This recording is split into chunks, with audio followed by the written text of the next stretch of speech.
fatal heart impacts, past painful scars. In fact, I blast tasteful bars and pass. I back up my actions, fact don't ask, grab reactions, jacked attack with every word, then act with class as they hear me snap. I got nothing to lose, cause I fought and felt the bruise. Now I'm not the one confused, call the shots and they produce. I ain't lost, I'm finally loose. Pick a new silver excuse, I need the views to boost me to a new abuse of being used. Everybody wants a piece now, y'all can rest in peace now. You're dead to me, so peace out. Remember, you're discreet now. Get ready for defeat now. Alrighty. Hello everybody.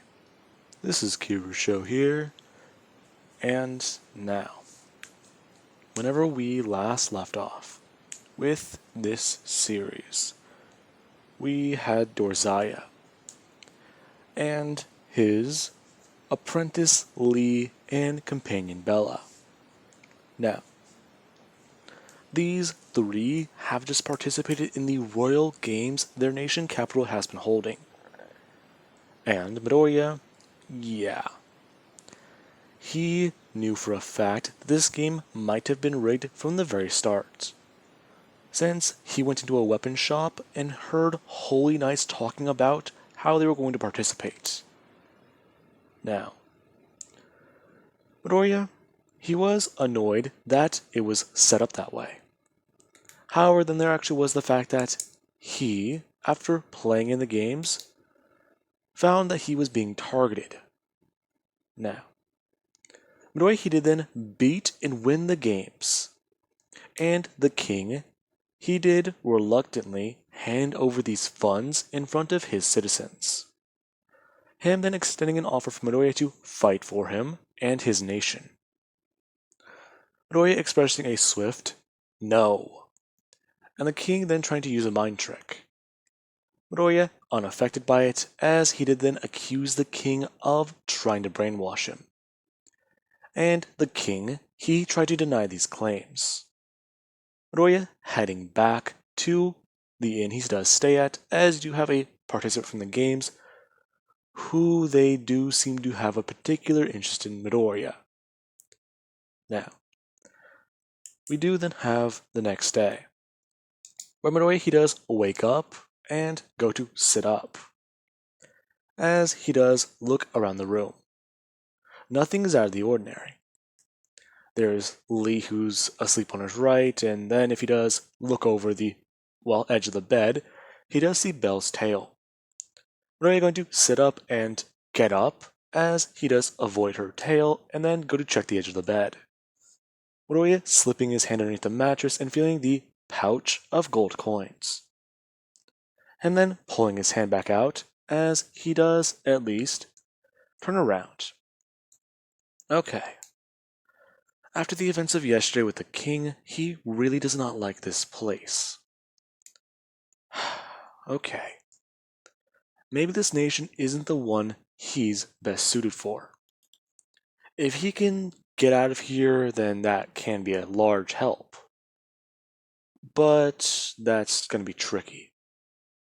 How is he going to make it across the border without getting involved in not only the war, but stealthily in people not mistaking him for a traitor or at least some form of agent? This is going to be tricky. Now, Roy, he is trying to think. He can probably at least stay here for right now and wait until things die down.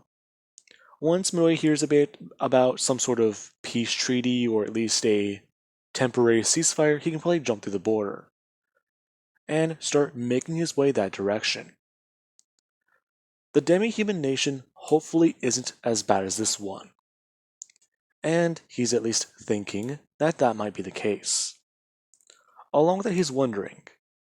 He found 2 swords of the Demon Lord, or at least some of his followers. Whenever the 2 swords they came together, they formed a brand new one, and it, as you did say, improved. So, Midoriya, he does ask his system about this as he does pick up the weapon. Him sitting down at the desk that is at the corner of the room, as his system does inform him. This weapon has been upgraded. Along with that, the skills have had a leap in power and a significant boost to all of Midoriya's base stats. I see. Now, Midoriya asking the system exactly if he can at least hear what could happen if he gets this thing to max level. That system cannot notify you of that. Stat level unknown. Proficiency level unknown. Power level unknown. Now, Midoriya is surprised. This thing doesn't know? Wait, what does that mean then? This sword, it had a small little jump in power. But that was just from another one being found. This makes no sense. If that's true, then, well, there's got to be more swords of the followers. The number of them has to be in the thousands, hundreds even. If he collects all of them, this thing will be. Midoriya receiving a knock on his door as you do actually have where Bell and Lee, they do both wake up. Midoriya standing up and walking over, pulling open his door asking, "What?" Midoriya seeing that girl that is obsessed with him. So you're awake. I was wondering if you wanted to go on an adventure today. Adventure? Yeah, or train and fight. I'm curious to see where we're at. Maybe we can even improve together. Pass. Rita say. Him shutting the door. And you do actually have Lee who does begin a stretch, asking Midoriya exactly why he doesn't want to take her with them. I don't know if you know this, but somebody obsessing over me is not really something I like. Okay.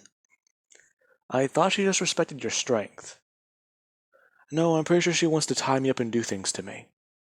Oh. Is that a good thing or it's not?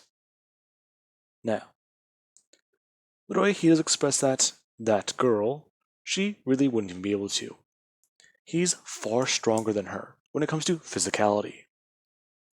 Now, the three they do then get dressed and head downstairs to eat a meal. As Midoriya he does then leave the inn, as that girl, she does stay behind. She needs to eat as well. She was so focused on trying to convince Midoriya to at least participate and team up that she wasn't paying attention to what she was doing. Now, as Midoriya does leave, you do actually have the princess, who she came by to at least try and find Midoriya. Her missing him as he does head to the guild. Now, Midoriya does wonder what quest they can take up today. And it's quite interesting. Okay, maybe something harder, or at least more difficult. With the increase in strength I did gain, or at least was forced to take on, my attacks are a lot stronger. Along with that, my, blade slashes are stronger as well. So, what do you just think? Him going to walk over to the wall and look at some of the quest. As Midoriya does go to bring his hand up and read a few of the things. Now, Midoriya he does grab a particular one that did surprise him.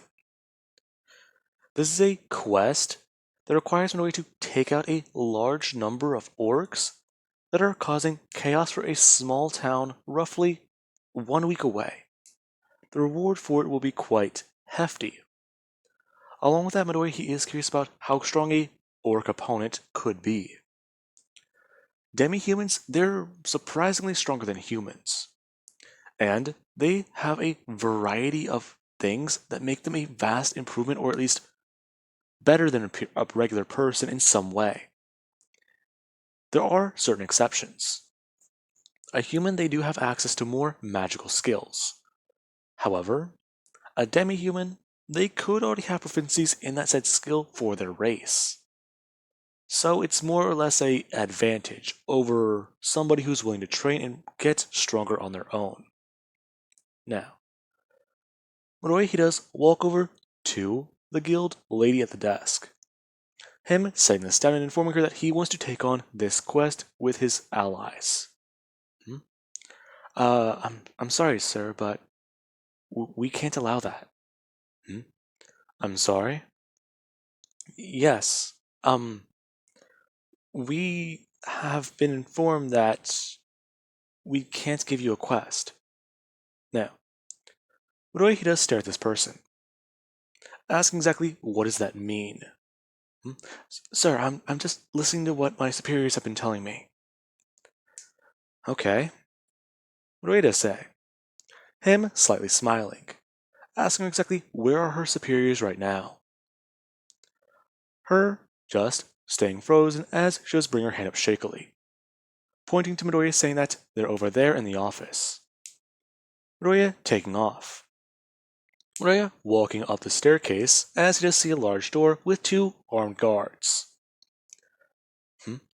Step no further, adventurer. We are not allowed to. Midoriya using his bloodlust and immediately casting it. Now, Midoriya he's leveled up this skill when he was training in the forest. As the 2 men, they do have their hearts stop for 1 second, both of them falling onto their knees as they're both paralyzed. Midoriya informing them both that that did not kill him. He didn't use it as maximum. Now, both of the men, they are looking at each other. As a lot of other people do watch as Midoriya, he does just kick open the fucking door to the guild hall.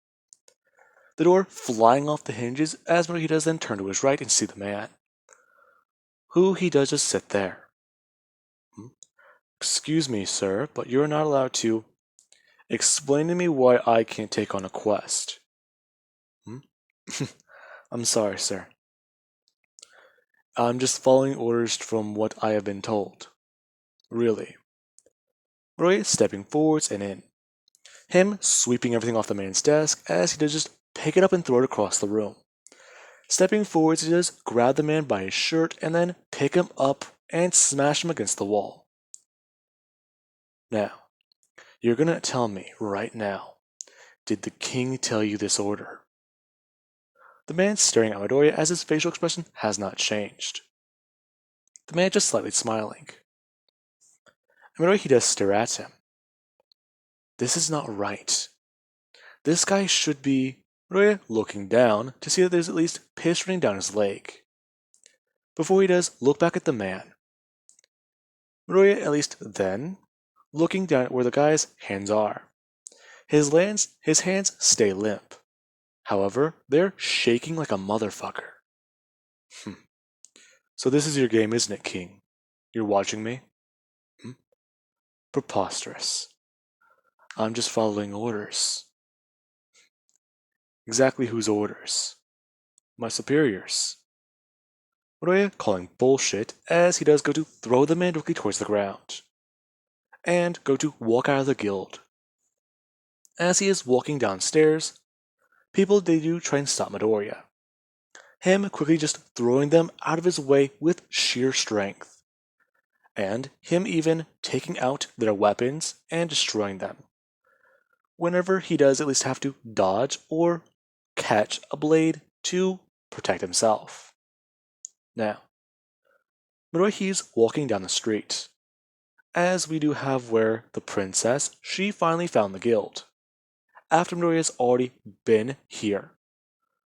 Her being informed that that guy headed that way towards the Capitol building. And she did quickly take off running. As we do have Midoriya, he's walking down the streets of this town. He's gonna burst into the Capitol and murder the king. That's really all he is thinking right now. That man didn't like that Midoriya, he won his rigged game. So, he wants to talk to Midoriya clearly. And this is the best way he does have. Their conversation's gonna be short-lived. Midoriya's gonna cut off the guy's arms and legs and drag him out to the middle of the forest. And see exactly how the king likes being out in the wilderness. Now, you do actually have where somebody they do come running up and step directly in front of Midoriya, bringing up their hands, informing him that he can't step any further. Really? Exactly who are you? Midoriya reading their level. Level 3. That's it? Listen, I appreciate that you're loyal to your nation. However, Midoriya says is going to bring up his hand. The person going to grab Midoriya and inform him that he can't murder her father. Now, Midoriya does look confused, as he is going to reach up and grab the hood this person's wearing. Him pulling it backwards as he does see the princess. Now, Midoriya, he does see this girl, as he does look at her, asking her exactly what is she doing. Listen, I don't understand what you're going on about. Why you're going on a rampage? Oh, rampage. No, this is clear and easy. Roya bending down a bit and smiling directly at her face level, saying that he's perfectly calm. In fact, his head hasn't been clearer. Oh, well, I can't allow you to murder my father. Listen, I know you and him are at odds, but please, that man raised me. Now, Muroi he does ask this girl exactly what does she pose then? Listen, let me just speak to him and maybe I can. This being where somebody they do come running up. That's Ray girl. Now, Muroi he does turn his head and look directly at her, as she's holding something in her hands. Hey, I finally found you. Great, another one. So what do you want? Hey, I just heard you went to the guild building. Listen, I took up a quest last night.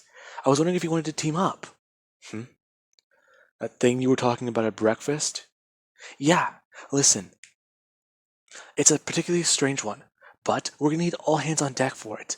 We're gonna be facing off against a strong opponent. Roya looking at her, asking her if she knows that adventurers are currently not allowed to take quests. What are you talking about? So he didn't restrict it to everybody, just me. Your father would be petty enough to stop all adventuring at once, just because I wouldn't play his little game, or his mind games. What are you talking about? Holy shit, this girl's the princess. Huh. Whenever your father awarded me with my medal, he told me that he would like me to fight his war. The war? You mean you joined the war effort with my brother? I'm sorry, what? He sent your brother to the war. At least your brother has some dignity. What are you talking about?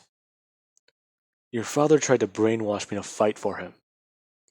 However, I take no orders from no man. Oh, I'm sorry. This has got to be a big misunderstanding. Your father tried to cast magic on me. There's not much to understand, or at least for me to take wrong. Okay, listen. I understand that you're mad, but just calm down. I'm perfectly calm and reasonable. In fact, if I wanted to be unreasonable, I'd blow up this entire city and put your father's head on a spike. Now, the girl should just take a step backwards, asking if he'd really be capable of doing that. To which Belle would step forwards and whisper something into this girl's ear.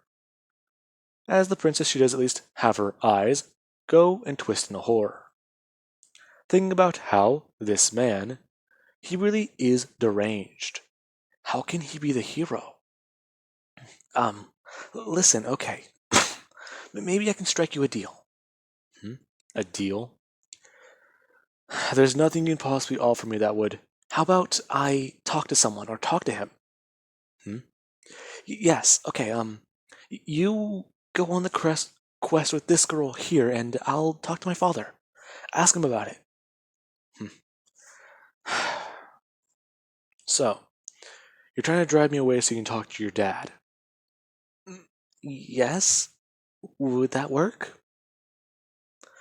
Let me think about this. If I decide to execute your dad, the entire nation might be on my ass. Assassins will be after me, and that would actually be pretty fun, at least give me a change of pace. And, well, your nation's champions will try and come after me. Afterwards, I'll slaughter them with my sword, and then your nation might fall to the demi-humans. Do you understand that? Hmm? um, that's just if you do beat our strongest champion. Your strongest. What's his level? Level 200? Maria looking at her quite surprised. Okay, and here he thought the level cap was 99. Interesting, so the potential for growth is infinite. I'm sorry? You've just caught my interest. I'll agree to your terms under one condition. Maria bending down in front of her and saying that she forces her father to understand. Tries everything in her power, otherwise he's going to burn the city to the ground. Yes, I understand. You have my word as the princess. Exactly what is your name? Oh, I'm sorry. Allow me to introduce yourself. I am Ortora Sidor Mace, the third, princess of this nation, and this is the City of Lights. The City of Lights. Sounds fitting for what I plan to do to it. Okay, just please leave the city for right now and calm down. Sir, this quest the girl is asking us to do. No. Roywood turned to Ray, snatching the paper from her hand as he does open the scroll and read it. This quest is a level 7, and it's requesting adventurers to inspect an area nearby, or at least towards the mountain 50 miles away, since it is said there is a giant dragon living there, or at least what appears to be a flying creature. Now, Minoru does look at this quest, as his sadistic grin turns into a genuine smile. Him going to snatch the paper up, put it in his pocket, and turn around, talking about how they're leaving. I'm sorry, what exactly was on that paper? Oh, we're gonna go fight something strong. Exactly what is it? It was a level 7 quest. A level 7? That's a nationwide disaster. Yeah. If this guy's just as strong as I think he is, then maybe he'll be able to handle it all on his own. Imagine that. Him victorious over the giant creature. Oh, I'm just getting excited thinking about that. Please make sure he leaves this nation safely, or at least without murdering people. I'm not taking my eyes off of this one. Now, the girl she does go to run to catch up, as she does try to match Noria's fast walking pace, asking exactly what's he called. I don't care what you call me. Okay, husband, accept that one. Now, the princess who does this stare on in surprise. This guy took on a request to take on a disaster event, like it was nothing. This guy must truly be the hero. In his own sick, twisted way, he does seem to care. However, whenever things go against his own judgment, he will be merciless. He will wreak havoc and take out anyone in his path. If he views somebody as an enemy, they are exactly the enemy, and he'll show no mercy. It's, well, horrifying to think about being on the other side of his blade. However, standing beside that blade, it must be at least somewhat comforting. Now, the girl she does head back to the castle where she does go to speak with her father. Now, we do actually have the king, who he is requesting aid, or at least talking about getting one of his strong warriors from the front lines to protect him. He wants to get their champion, the man who's level almost 300. However, he does pull that man off of the battlefield. He believes that a large number of casualties will happen. The war with the demi-human race is, well, one that they can't afford to give up on, or at least allow a foothold to be put into. If these demi-humans get at least 1 inch of ground, he will consider that to be a loss, since all the level 100 or above, they are over there fighting. And then there is his son. He does pose worry. However, the slaves he sent there to protect his son with their very lives, they should be doing their job.